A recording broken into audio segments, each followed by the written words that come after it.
నిమిషానికో అబద్ధం, అరగంటకో yellow media leak, గంటకో కట్టు కథ, మొత్తానికి రోజుకో బేతాళ విక్రమార్క కథ. మద్యం అక్రమ కేసులో సిట్ బరితెగింపు ఇది. అరాచకంలో రోజురోజుకు అంచనాలను మించుతూ అడ్డగోలుతనంలో పీహెచ్డీ చేస్తోంది దర్యాప్తు సంస్థ. అక్రమ కేసులో 6 నెలలుగా డ్రామాలతో రక్తి కట్టిస్తున్న సిట్ తాజాగా మరోసారి అడ్డంగా దొరికిపోయింది. అని అదేదో సినిమాలో చెప్పినట్టు బేతాళ విక్రమార్క కట్టుకథల్లో అన్ని రికార్డులను దాటేస్తోంది సిట్.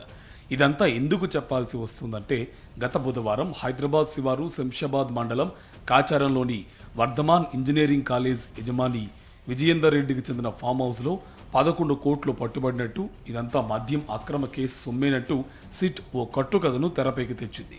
ఈ నగదును రాజ్ కేస్ రెడ్డి 2024 జూన్ నుంచే ఫామ్ హౌస్లో ఉంచినట్టు సిట్ పేర్కొంది. కానీ ఆర్బీఐ అధికారులు ఆ నోట్ల కట్టలపై ఉన్న బ్యాచ్ నంబర్లు, సీరియల్ నంబర్లు పరిశీలిస్తే అసలు విషయం వెలుగులోకి వస్తుంది. ఆ నోట్లు అన్ని గాని, వాటిలో కొన్ని గాని 2024 జూన్ తర్వాత ముద్రించినవి అని నిర్ధారణ అయితే, సిట్ చెప్పిన జప్తు వ్యవహారం అంతా కట్టుకథేనని స్పష్టమవుతుంది. ఇప్పటికే ఏసీబీ కోర్టు సిట్కు చంపపెట్టు లాంటి ఆదేశాలు జారీ చేసింది.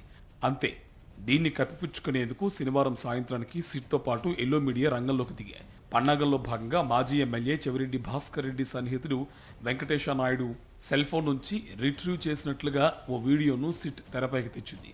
35 కోట్లు రిసీవ్ చేసుకున్నట్లు వెంకటేష్ నాయుడు వీడియో తీసుకున్నారు.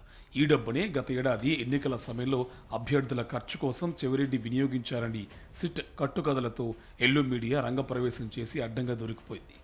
ఇది ఎంత డొల్లవాదన అనేది ఇక్కడే బయటపడింది. ఎలాగంటే, వెంకటేష్ నాయుడుకు చెందిన నోట్ల కట్టలుగా చెప్తున్న సిట్ విడుదల చేసిన వీడియోలో 2000 రూపాయల నోట్లున్నాయి.